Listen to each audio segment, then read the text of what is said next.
They laughed at me and called me a loser, right there on the main street of my own town. Those words echoed in Jack Thompson's head like a bell tolling in an empty church. It was a crisp April morning in Cedarville, and the sun had barely crested the horizon, spilling a pale light over the small town's brick storefronts and the familiar dusty roads where he had spent every summer of his life. Jack had just walked out of Miller's diner, his hands full of a cup of black coffee that had long since cooled, and a stack of papers from the shop where he worked part-time fixing engines and maintaining old trucks for neighbors who relied on him more than they realized. The laughter of a group of men, his old high school classmates, now business owners, store clerks, and lifelong residents, cut through the air, piercing deeper than he expected. One of them, a man with a smug grin and a new pickup glinting under the morning light, had leaned against a rusted mailbox and said aloud, "Still working for scraps, Jack? Some people just don't get lucky." Jack's jaw tightened, but his expression stayed neutral. He didn't raise his voice. He didn't let a single muscle betray the storm that had erupted quietly in his chest. Instead, he sipped the cold coffee, letting the bitter liquid anchor him in the moment. He looked around the familiar faces, noticing the small smirks, the sideways glances from neighbors who thought they knew him, and the laughter that rolled like waves across the parking lot. But Jack's mind was elsewhere.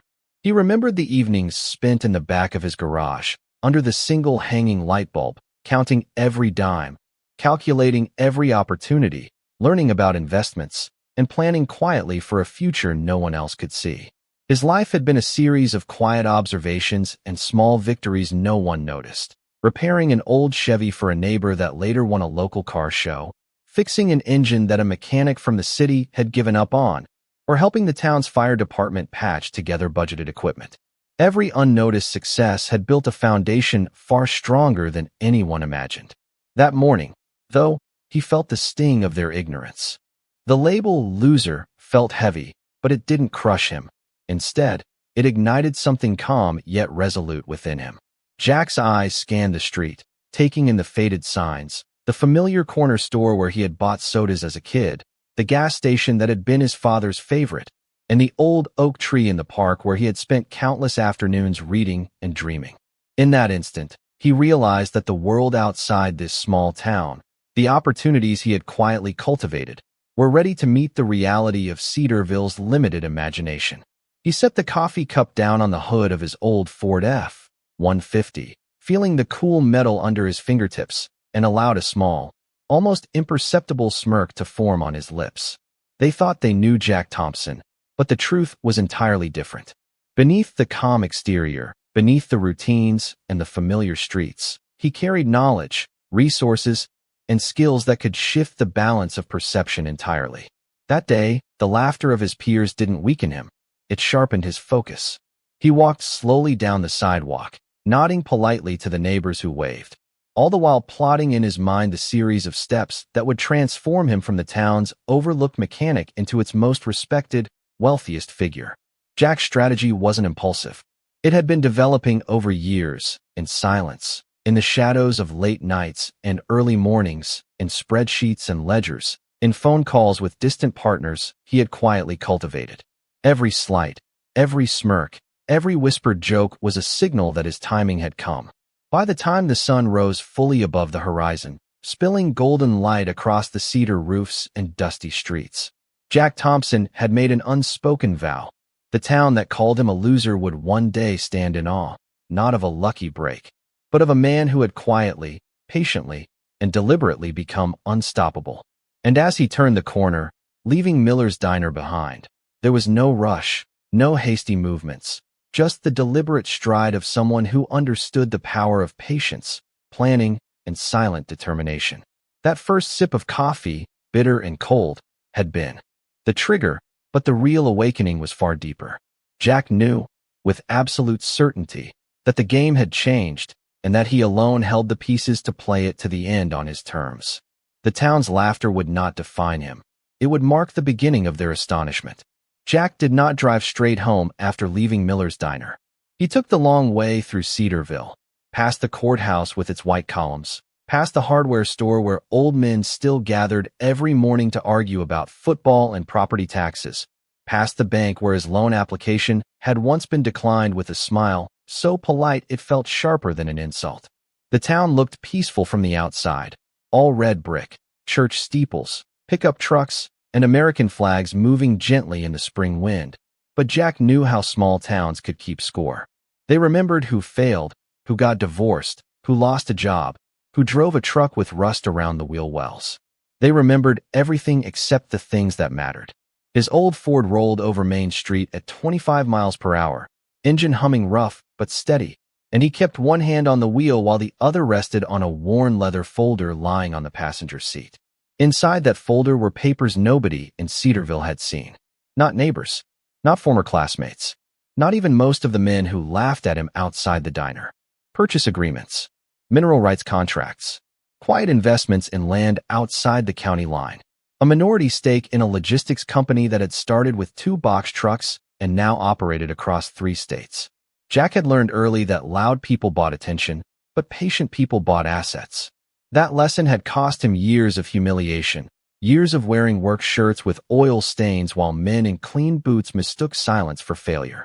He parked at the edge of Thompson Auto, the small garage he rented behind the abandoned feed store, and sat there for a moment with the engine off.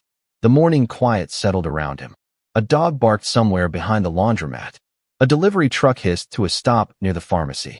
Far away, church bells marked the hour.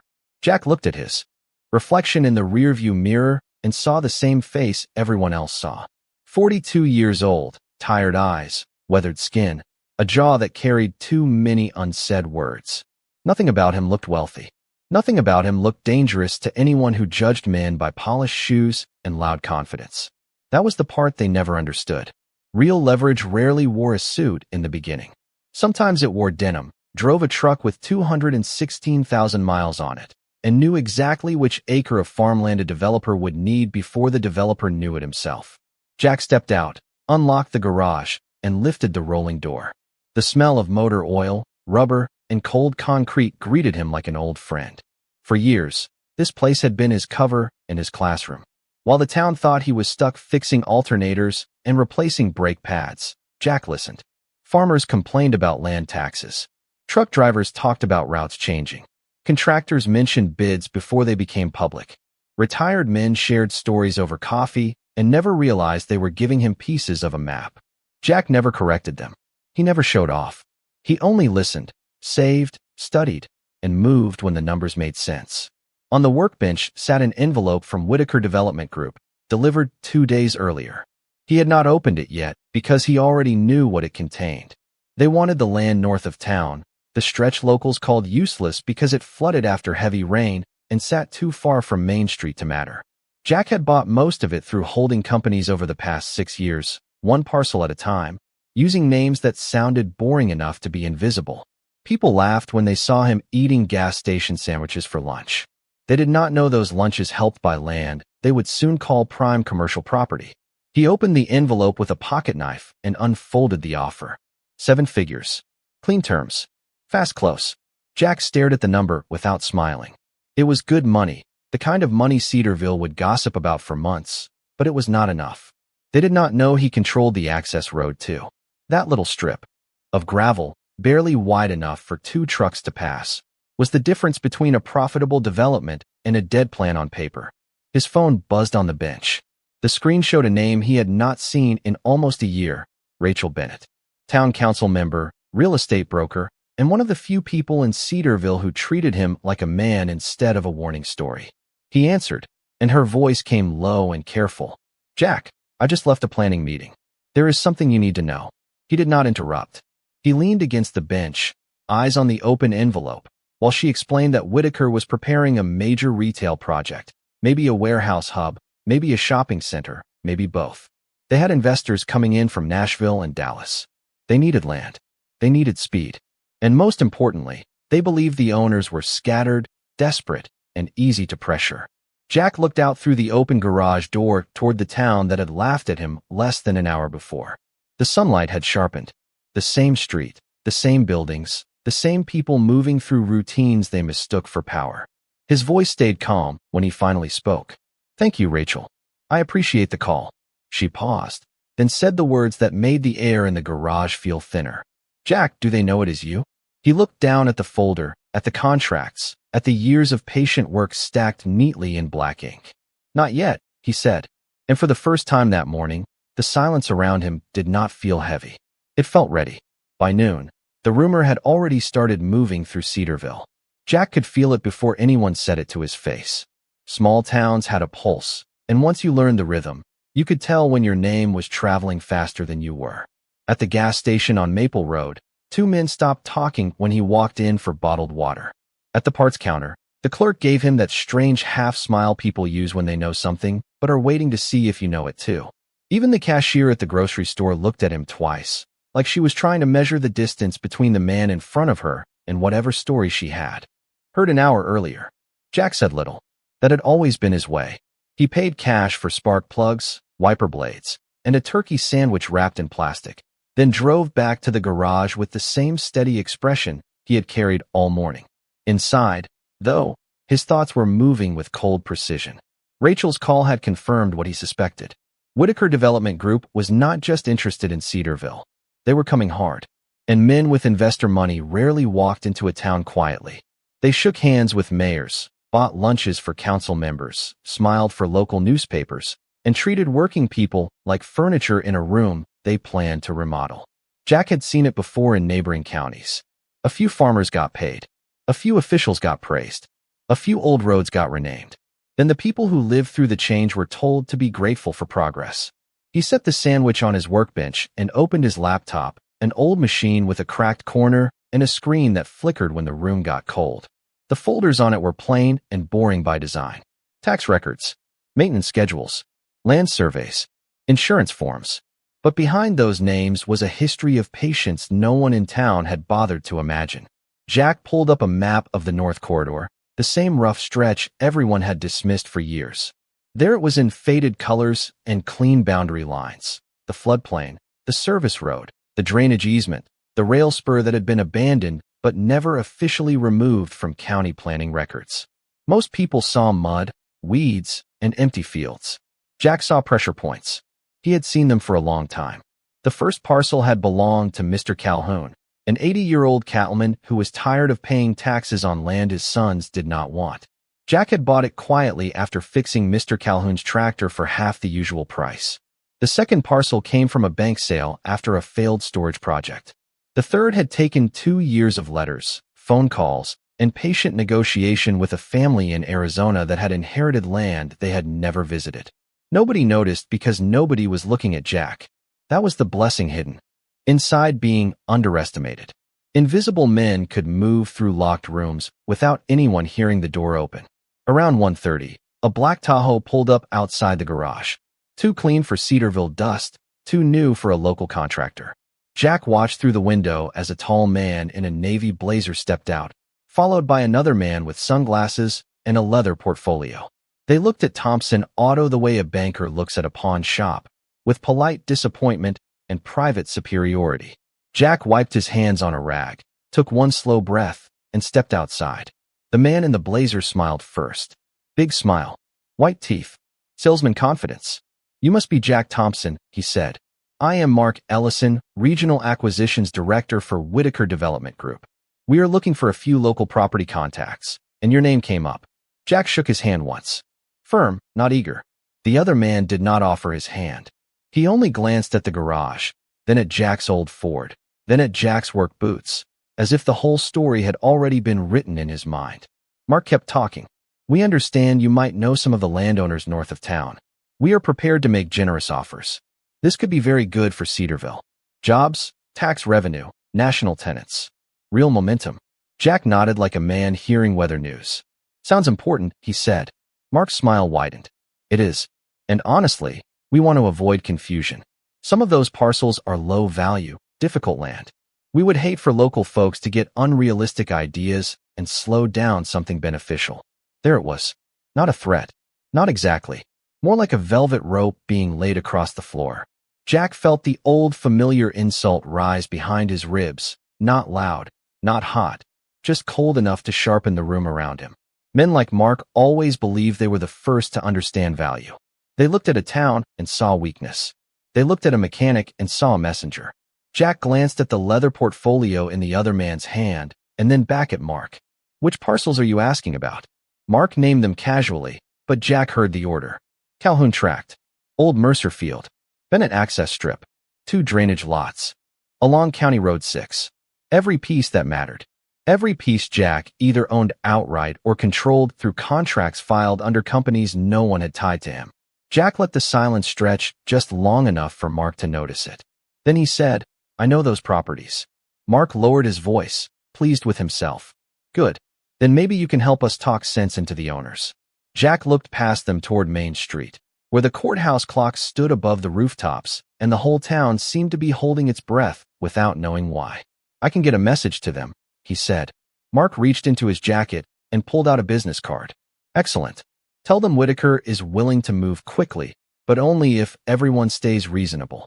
Jack took the card and turned it over once in his fingers. "Reasonable," he repeated. The word tasted almost funny. The man with sunglasses finally spoke, his tone dry as paper. "Around here, I imagine reasonable money goes a long way." Jack looked at him then, not with anger, not with surprise, just with the stillness of a man adding one more name to a list. "Maybe it does," Jack said. "Maybe it does not." The two men laughed politely because they thought he had made a small joke. Jack did not laugh with them. After they drove away, dust curling behind the Tahoe, he stood outside the garage and watched until the vehicle disappeared near the courthouse square.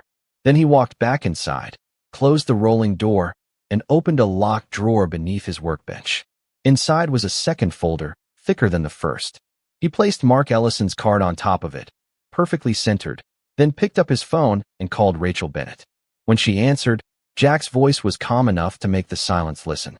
"Rachel," he said, "I need the names of every council member attending tonight's private dinner with Whitaker."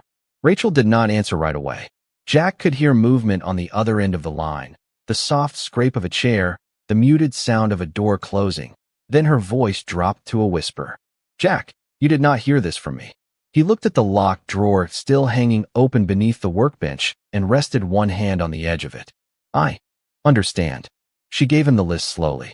Mayor Bill Harlan, Councilman Pete Ramsey, Councilwoman Denise Walker, County Planner Lloyd Mercer, Bank President Alan Price, and, of course, Mark Ellison from Whitaker.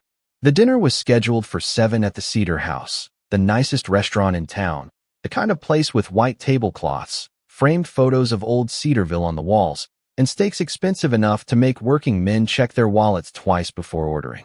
Jack knew the place well, not because he ate there often, but because he had fixed their walk-in freezer twice and never charged them full price. When Rachel finished, she stayed quiet for a moment.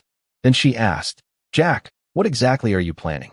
He looked at Mark's business card, then at the second folder under his palm. "Nothing dramatic," he said. "Just showing up." The words sounded simple, but they carried years behind them. After the call, Jack washed his hands in the small sink at the back of the garage, scrubbing oil from under his nails until the water ran gray. He changed out of his work shirt and into a clean button-down he kept hanging in the office for church funerals and bank meetings that never went his way. The shirt was light blue, pressed but old. His boots were polished enough to show respect, not enough to pretend he was someone else. He checked the folder one more time. Deeds, county filings, letters of intent, maps, a copy of the access road agreement signed 3 years earlier. Nothing illegal, nothing flashy, just paper, the quiet kind that turned loud when placed on the right table. Before leaving, he walked to the far corner of the garage where an old wooden shelf held a framed photograph of his father, Daniel Thompson, standing beside the same Ford when it still had clean paint and a straight bumper. His father had been a mill worker, a man with rough hands and careful words, the kind of man who measured success by whether the lights stayed on and promises were kept. Daniel had died without seeing any of this. He never saw the land purchases, never saw the contracts, never saw his son become something bigger than the town's opinion of him. Jack touched the edge of the frame, not in sadness exactly, but in recognition. Some men leave money, some leave lessons. His father had left one sentence Jack had carried like a tool in his pocket. Never beg people to see your worth. Build until they cannot ignore it. At 6:30, Jack drove through town as the evening settled over Cedarville. Porch lights flickered on. Lawns smelled freshly cut. Families gathered around kitchen tables while the sky turned peach and lavender over the rooftops. He passed Miller's diner and saw the same men from the morning seated near the window, laughing over coffee and pie.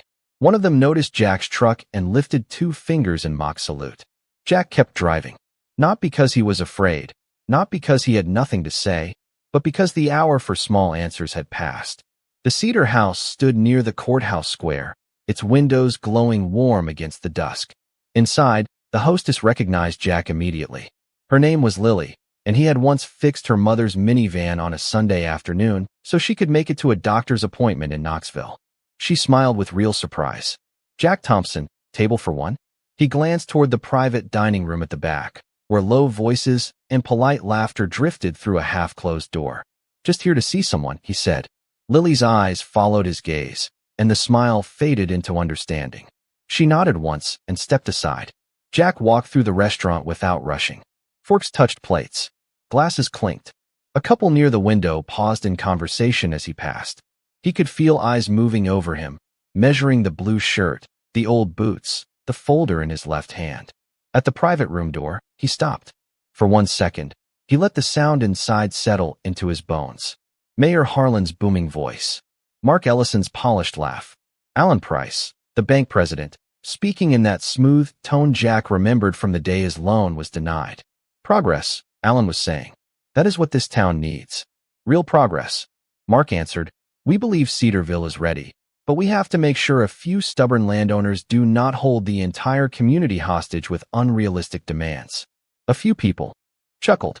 Then Pete Ramsey, who had laughed at Jack outside the diner, said, around here, some folks think a rusted truck and a toolbox make them businessmen. The room laughed louder. Jack lowered his eyes for a moment, not wounded, not surprised, only still. The folder in his hand felt heavier now, but not because of paper. Because of timing. He pushed the door open. The laughter thinned, then stopped in uneven pieces. 6 faces turned toward him. Mark Ellison's smile returned first, thin and confused. Jack, he said, this is a private meeting. Jack stepped inside and closed the door gently behind him. I know, he said. That is why I came. Mayor Harlan leaned back in his chair, red-faced and annoyed. This is not really the time. Jack placed the folder on the empty corner of the table. The sound was soft, barely more than a tap, but everyone heard it. Alan Price looked at the folder, then at Jack, and something uncertain moved across his face. Jack noticed it. Bankers recognized documents before they recognized men. Mark folded his hands. If this is about speaking with the landowners, we can schedule something proper. Jack pulled out the chair at the end of the table and sat down without asking permission. His voice stayed even. No need. You are already speaking with the landowner. The room held still. For the first time all day, nobody laughed. Jack sat at the head of the table, the folder open in front of him, each document a silent testament to years of preparation, patience, and careful observation.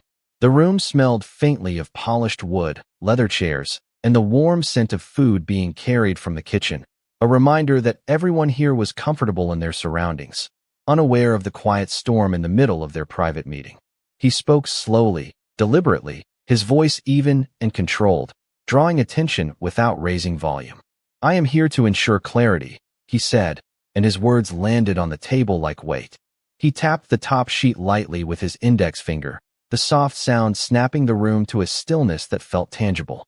Mayor Harlan leaned forward first, eyebrows knitting in irritation, but he said nothing. Jack continued. These documents represent the parcels under discussion. Every deed, every access agreement, every easement has been accounted for. If there is a question about ownership, you will find the answer here. He allowed his gaze to travel across each person in the room, noting reactions that were subtle yet revealing.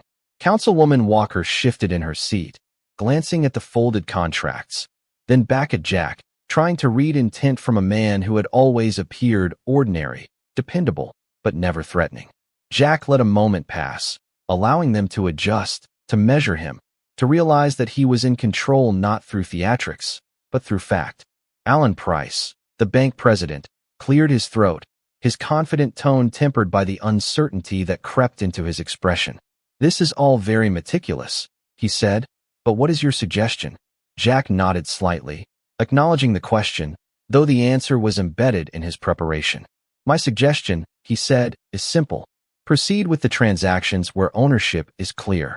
For parcels under dispute, contact the rightful holder and ensure all parties understand the boundaries and responsibilities. No ambiguity, no surprise, no delay. The room absorbed the words in silence. Jack's calm demeanor contrasted with the underlying tension that had been brewing since he walked in, a tension born not from anger, but from competence and preparation that exceeded expectation.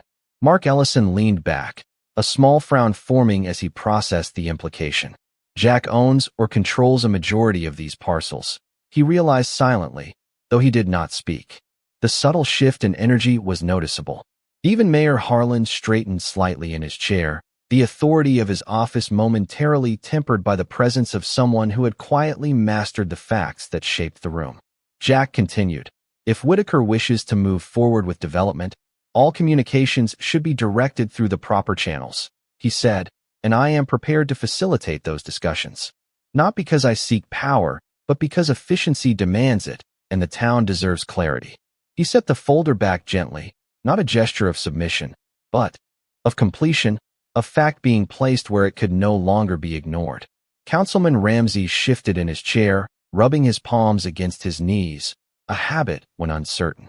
It was then that Jack allowed the faintest hint of a controlled smile, the kind that spoke not of triumph, but of confidence in preparation and the quiet satisfaction of anticipation. The documents, the prior investments, the relationships built quietly over years, all converged to this moment, and the room felt it, though no one could yet name it. A low hum of realization, almost imperceptible, began to weave through the attendees, as if the town itself were taking notice of the man at the head of the table. Jack leaned back slightly, resting his hands atop the folder, and said, "Finally, any discrepancies should be reported directly to me before negotiations continue." His calm authority filled the room more than any raised voice could have, and every eye on him acknowledged it, silently, as Cedarville would soon learn that the man they underestimated was ready to reshape the very ground they walked upon. The door to the private room remained closed, insulating the space from the world outside, yet Jack felt the presence of the town, the weight of expectation, and the anticipation of astonishment. In that quiet, he knew that every hour, every day of patient effort, every overlooked moment of preparation had led to this point, and as he allowed a controlled pause, letting the weight of his authority settle, he realized that Cedarville was on the verge of recognizing the quiet, deliberate power of a man who had long been invisible yet never unprepared. The private dining room was silent for a moment after Jack finished speaking, the kind of silence that settles over a room not from fear, but from the realization that someone has arrived prepared and unshakable. He folded his hands atop the folder, letting the weight of patience and preparation settle into the space like an invisible presence. Mayor Harlan shifted in his chair, the authority of his office suddenly tempered by the quiet command emanating from Jack. Councilwoman Walker and Councilman Ramsey exchanged glances, subtle movements that betrayed the recognition that they had underestimated the man in front of them for far too long. Jack spoke again, his tone steady, measured, but not devoid of authority. "I understand that decisions need consensus and clarity," he said, "and it is my intention to provide both, using information and documentation that is indisputable." Each document had been meticulously gathered, verified, and cross-referenced. Nothing left to chance. The room responded not with words, but with the kind of attention that only comes when preparation meets timing. Mark Ellison cleared his throat, his smile slightly forced, and said, "We appreciate your cooperation, Jack. But what exactly are your expectations for this meeting?" Jack leaned forward slightly, his eyes scanning each face, gauging their understanding and awareness. "My expectation is simple," he said, "that all parties involved know exactly where ownership lies, and that all decisions moving forward respect the verified records. It is not about power," he continued, "nor about influence. It is about ensuring accuracy, fairness, and efficiency." For a moment, the conversation stalled, as the attendees realized that his presence, calm yet commanding, shifted the dynamic entirely.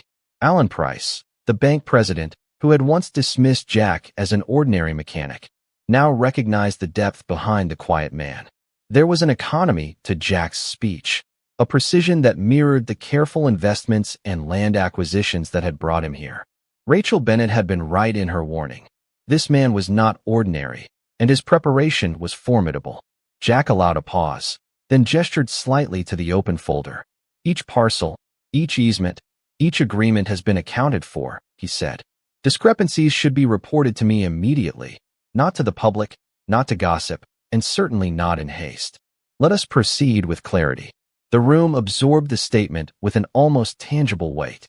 The laughter and casual chatter from before the meeting had dissipated entirely, replaced by a focused attentiveness. Even the staff outside the private room sensed the difference, though they could not see it. Jack's calm authority filled the room more than any raised voice could, and the subtle shift was visible in posture, in the narrowing of eyes, in the slight lean forward of those who had once dismissed him. He took a deep breath, letting the pause extend, allowing the weight of his credibility, his preparation, and the years of quiet work to settle over the attendees. Mark Ellison leaned forward, his polished confidence meeting the stillness of Jack's calm and methodical presence. "This is exceptional," he said, "but you understand this may complicate the timeline for Whitaker." Jack nodded, unfazed. "I understand," he replied, "and that is precisely why I am here. Any negotiations or discussions should proceed only through me, and only after verification of ownership and clear consent from all parties involved." The room remained still. The implications were clear. The man they had considered ordinary was the key to the process, and no movement would happen without his acknowledgement. Jack allowed the silence to stretch a moment longer before concluding. "I will facilitate communication where necessary, provide guidance based on verified records, and ensure the town's best interests are considered at every step. That is all," he said simply, yet the words resonated far beyond their simplicity. There was no arrogance, no unnecessary flourish, only authority grounded in preparation and mastery of the facts. The energy in the room shifted palpably as everyone realized that Jack Thompson was no longer the quiet mechanic from the morning. He was the central figure, the orchestrator of clarity, and the one whose knowledge and foresight would shape the outcome. The meeting had begun in their terms, with expectation and assumption, but it was ending on Jack's terms, with precision, patience, and silent command. As he gathered the documents back into the folder, sliding it neatly to one side of the table, Jack allowed the faintest hint of a controlled smile, the kind that did not demand acknowledgement but invited recognition of the difference between appearance and substance. The room remained quiet, each attendee processing the shift, understanding that the underestimated man in their midst had not only arrived but had already changed the rules. Jack sat back, calm, composed, and fully aware that the quiet, deliberate power he had cultivated over years was finally visible, and Cedarville would never perceive him the same way again. Jack left the private dining room with a sense of controlled purpose, the weight of the folder and its contents tucked firmly under his arm. Outside, the fading light of evening painted Cedarville in warm amber, the familiar streets quiet except for the occasional hum of a pickup truck passing by and the soft chirp of crickets beginning their nightly symphony. He walked slowly toward his Ford, boots crunching on the gravel, every step measured, deliberate. The town seemed unchanged, almost indifferent, yet he knew the ripple of his presence had already begun. People were talking. They did not yet know what to say, but the morning's laughter, the casual dismissal, had planted the seed of surprise that evening was now beginning to water. Jack slid into the driver's seat, hands resting on the steering wheel, and allowed a long, calm breath to anchor him. The streetlights flickered on as he drove through Main Street, past the courthouse, past the diner, past the empty lots he had quietly secured over the years. Each parcel of land, each agreement, each investment represented a piece of a puzzle the town had never realized he was assembling. He had not bragged. He had not asked for attention. He had worked silently, consistently, deliberately. Now the puzzle was nearly complete, and the pieces fit perfectly. Pulling into the garage behind his home, Jack set the folder on the workbench, opened it again, and ran his fingers lightly over the documents. The calculations, the agreements, the contracts, each carefully logged and verified, formed a quiet power that needed no display of force. The town would not see a spectacle. They would see results, and those results would speak louder than any boast or proclamation ever could. He picked up his phone and called Rachel Bennett, who answered promptly, her voice low, careful. "Rachel," he said, "I need confirmations from the remaining landowners by tomorrow morning. Every parcel, every easement, every access point." She acknowledged with a quiet, measured tone, understanding the gravity without requiring details. Jack hung up, leaned against the bench, and allowed a faint, controlled smile. The preparation, the patient effort, the hours spent learning, observing, and quietly negotiating had brought him to this point. It was not instant. It was the accumulation of years of foresight and calm decision-making. By 9:30, the confirmations were rolling in. Texts, emails, and phone calls from owners acknowledging his instructions, agreeing to communicate through him, verifying the details he had meticulously prepared. Jack read each message carefully, noting any minor discrepancies to be addressed immediately, each correction a small adjustment to ensure flawless execution. Around 10, he stepped outside, the cool night air brushing against his face, and looked toward the town. The lights from the houses, the faint glow from the diner, and the empty courthouse steps framed a town unaware of the change quietly orchestrating its future. Jack understood that influence did not require loud voices or public displays. True influence was silent, consistent, and absolute once the groundwork was complete. He walked slowly back to the garage, checked each document one last time, and placed the folder in a locked cabinet. Everything was in place. Every parcel accounted for. Every agreement verified. Every communication directed through him.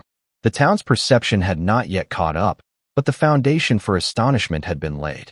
Jack knew that by morning, Cedarville would start to recognize a pattern, a method, a quiet competence they had long underestimated. And as he turned off the lights in the garage, the evening wrapping the town in darkness, Jack felt a profound calm. He had controlled the process from start to finish, leveraged patience into power, and ensured that when the time came, the results would be undeniable. In that quiet, he understood fully that this was the difference between being noticed and being underestimated, between being dismissed and being indispensable, and that the town, unprepared for such precise, deliberate action, would soon witness the fruits of years of silent mastery. The next morning, Jack woke before sunrise, the sky over Cedarville painted in soft shades of gold and lavender, the kind of light that makes ordinary streets look almost cinematic. He brewed a pot of coffee in the small kitchen of his home, the aroma filling the air with a familiar sense of calm and readiness. Each sip grounded him in the quiet rhythm of the day, a contrast to the anticipation that hummed beneath his composure. The first messages started arriving before 7 a.m., confirmations from landowners, acknowledgments of communications, and brief notes of compliance with the instructions Jack had issued the night before. He read them carefully, noting any minor concerns that could be clarified or adjusted, and replied with the same calm authority that had defined him throughout the preparations. By 8, he was dressed in his light blue button-down, dark slacks, and polished boots, the ensemble neither flashy nor casual, but precise, signaling readiness without ostentation. The folder containing deeds, contracts, and correspondence was once again secured under his arm, and he drove towards Cedarville with measured speed, taking in the familiar sights, the courthouse, the diner, the old hardware store, each a reminder of the town's rhythm and history, a rhythm he had observed and learned over years. As he approached the town square, he noticed subtle shifts in behavior among residents who had begun to sense that something was different. Heads turned in polite curiosity, conversations paused mid-sentence, and glances were exchanged that carried questions without words. Jack's eyes remained forward, calm and steady, absorbing the scene with quiet precision. Pulling into the parking area near the courthouse, he observed the vehicles of key stakeholders, the mayor's SUV, the council members' cars, Mark Ellison's black Tahoe, each parked with an air of expectation, unknowingly waiting for the moment that would unfold. Jack stepped out, the morning air cool against his face, and walked toward the building with deliberate steps, the folder still secured under his arm.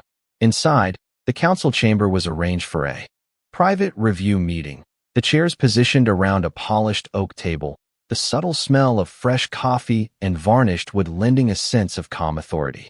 Attendees shifted slightly as he entered, recognizing his presence, yet uncertain how to interpret it. Jack set the folder on the table and allowed a controlled pause, letting the weight of preparation settle naturally into the room. He spoke slowly, each word deliberate, measured, and resonant with the authority of facts over conjecture. "Good morning," he said.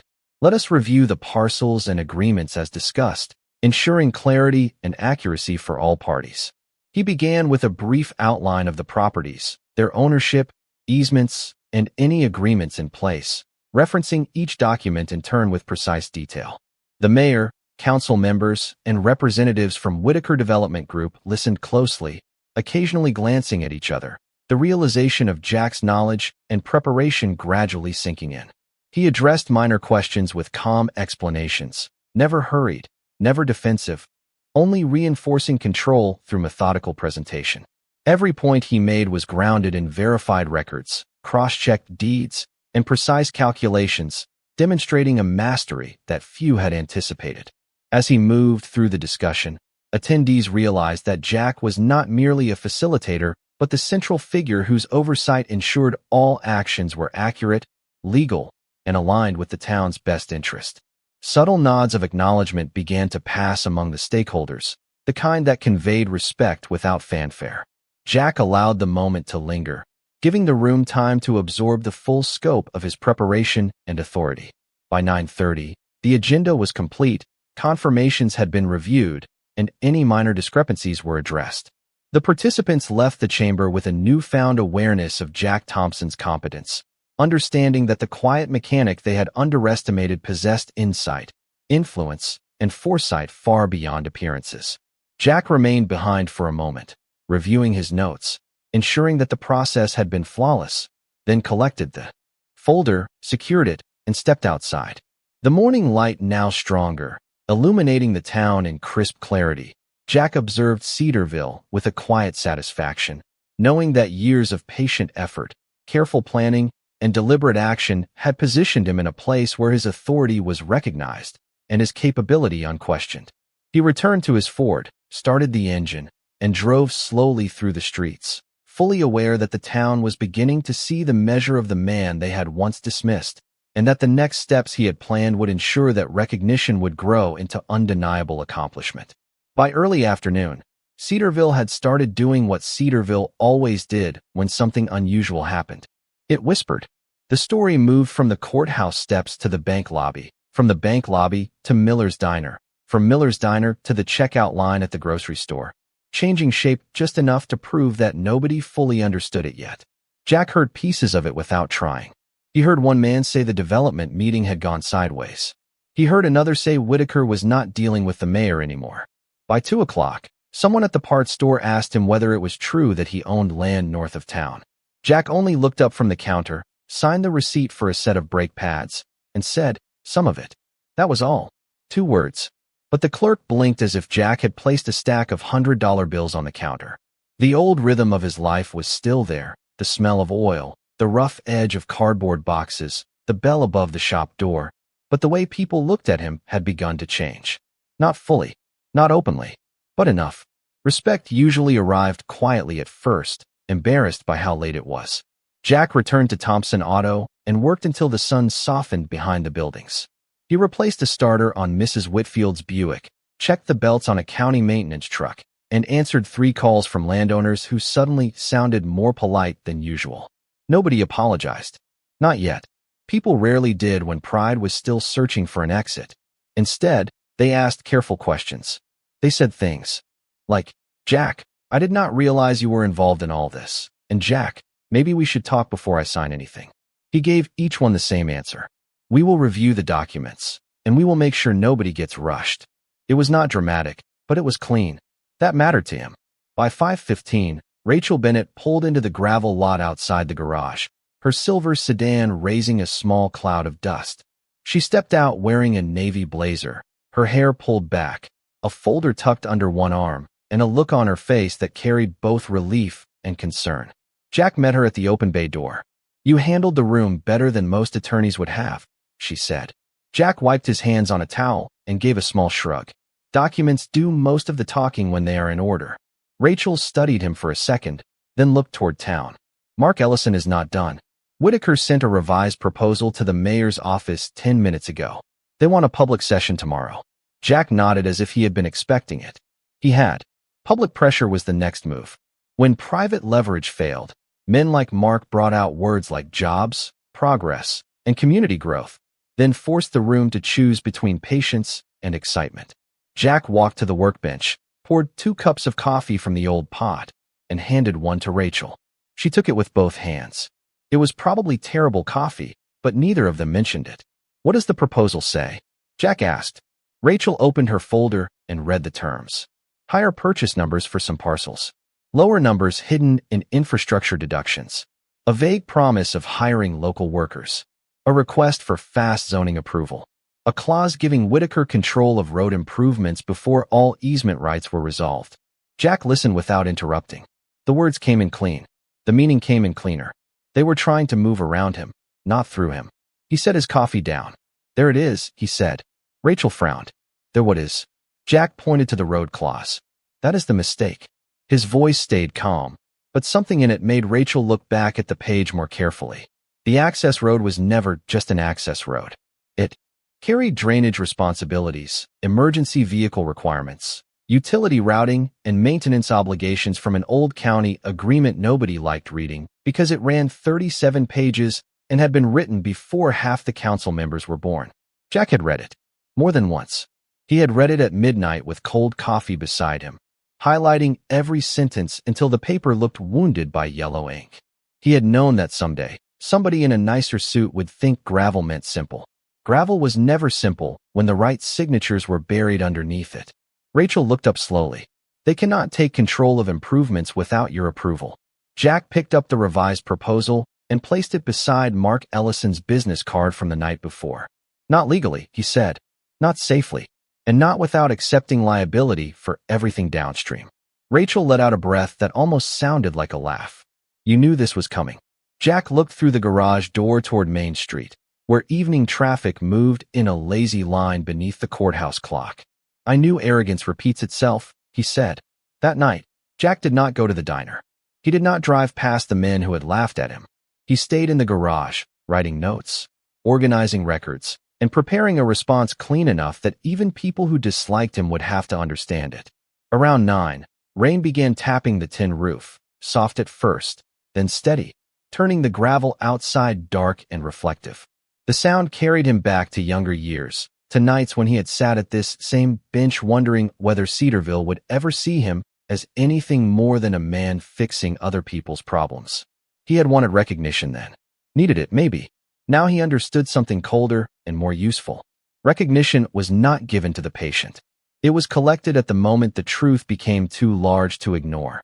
At 10:30, his phone buzzed. A message from an unknown number appeared on the screen. It was short. "You are making powerful people uncomfortable." Jack stared at the words for a long moment. No threat. No name. Just pressure dressed as warning. He set the phone face down and returned to his documents. His hands did not shake. His breathing did not change. Outside, rain slid down the garage windows in thin silver lines, blurring the lights of the town beyond them. Jack picked up his pen and wrote the final sentence of his response for the public session. "Cedarville deserves development that respects ownership, law, safety, and the people who built this town before outside money discovered it." He read the sentence once, then again, and knew it was enough. Tomorrow, the room would be full. The mayor would perform. Mark Ellison would smile. The men from the diner would sit in the back and wait to see whether the old version of Jack Thompson returned, the quiet man who swallowed insults and walked away. But that man was gone. Not because he had become loud. Because he had become undeniable.